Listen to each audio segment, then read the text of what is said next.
Hello, everyone. Welcome and thank you for tuning in today. My name is Andy, and I'm a specialist with Okta. And today I'd like to talk to you about a very integral topic with the Okta workflows, and that's the use of child flows and lists. Both of these are very useful and very integral to how the workflows needs to operate. So a couple of things to go over here. So the Okta workflows has two primary types of flows. So it's parent and child flows. So the parent flows are something that's going to be initiated by some kind of action. And these could be an Okta hook. It could be an API call from an external script or application. It could be done on a scheduler. So these are things that are actually going to kick off the main flow. So a child flow is something that's basically subordinate to the parent. So hence a parent-child relationship. And they have a couple of very powerful uses.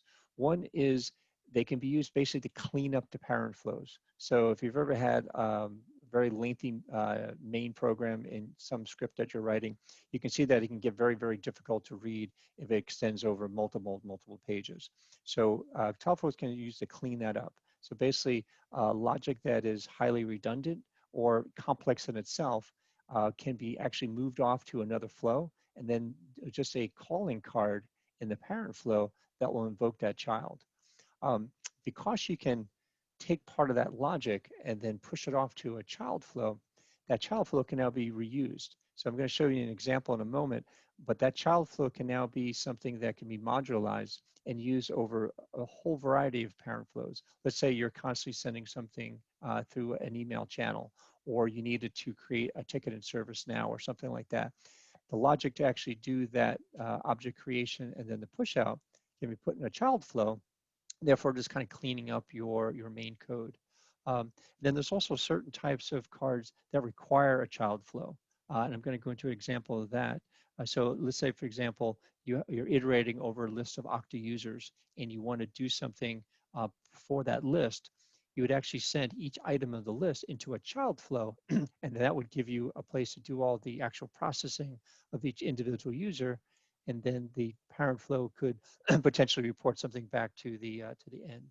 Um, there are a few things that become apparent once we start getting into them. Now, as an example of how to use a child flows, I'm going to go into a little introduction of lists. Now, lists are something that's very common. Within Okta, if you're ever looking for users or looking for applications or things like that, very often you'll do a filter or search. Let's say you want to look for all active users. You'll get a JSON array back of all the active users in your Okta tenant, and you'll have to basically do something to iterate over those. So there's a couple of different ways that we work with lists. There's actually quite a few, but these are some of the highlights here. One is the list for each, where we're actually going to go into each object of the array and do something with it, but not return anything back to the parent flow. So basically, this is going to be an example where you want to act upon it and then potentially send some kind of external notification or communication. Another one is to iterate through the same list, potentially a list of users, but in this case, we want to do something cumulative and report it back to the parent flow. So this is basically reducing that full list and pull something out of it. The pluck is actually not using a child flow, but it's actually going through a list of similar objects and just taking or plucking one of the elements out of that and then returning that to the parent flow. So let's go to workflows, and we'll look at a couple of examples. So here's just a simple example where we're going to go into Okta and we're going to have the user. Now I'm just kicking us off with a scheduled flow just to make it easier to do this demonstration. We're going to go and list all the users that are active within the Okta tenant.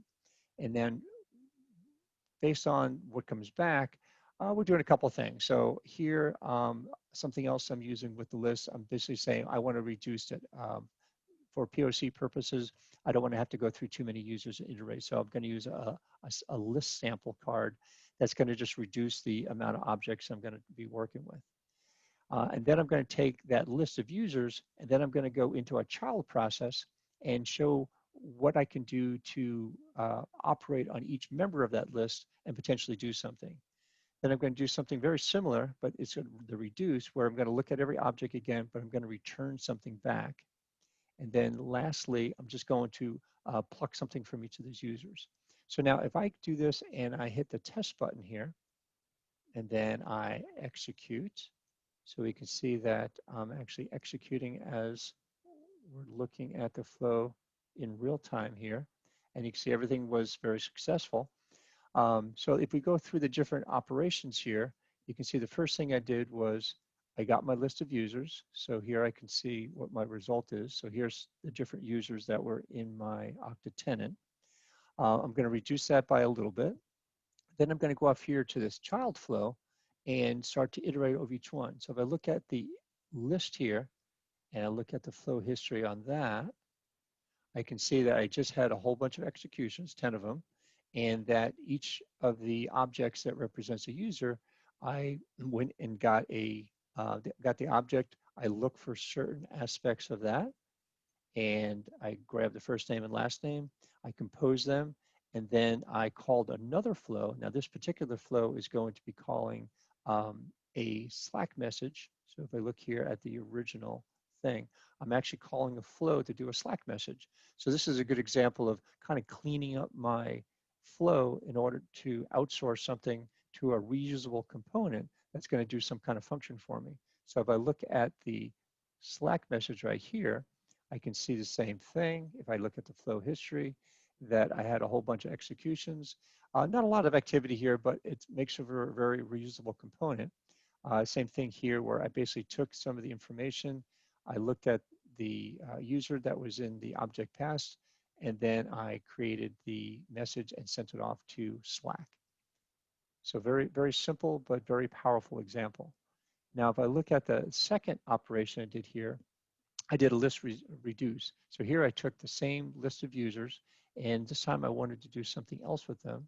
So I came through here and I looked at this, and I'm just going to write a little something, and I'm going to basically figure out how many users, and then I'm just going to add them all up. So if I look here, and I can see that I went through and I did a variety of different things here. So depending which one I stop at, I can see that I'm iterating a number and just counting up. So it's basically a way of doing a count. There's other ways I could have done a count, but this shows kind of what the list reduce is going to do, so that the output of this right here is going to be what I have, and that's my 10 users. So you can see here, I iterated over the list, did something to each object, but then I pass back a cumulative type of response to my parent flow. Now, the last bit I'm going to do is to show you that the pluck. So in here, the pluck, I'm just looking for the email addresses. So what I ended up doing here was taking the list of users that I had, the 10 of them, and then I created this list here based upon this particular profile, which was email. And if I look here, what I ended up doing is I created this CSV file, which is basically all of my email addresses of my different users. Now, this could be used to pass off to a spreadsheet or something like that, or used to maybe compose some type of marketing email campaign or something like that. But you can see how I can take a list of users. I can design a cohort. This time they'll happen to be active users.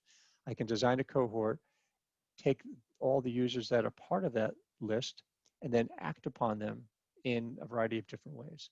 So very simple but very powerful tools that Okta Workflow gives you in order to basically help with your code cleanup, your code reusability, and then with the list, a way of iterating over the different objects that you'll be coming across and doing something constructive with each one. So I hope this was helpful, and please tune back in and we'll have some more helpful hints soon. Thank you very much and have a great day.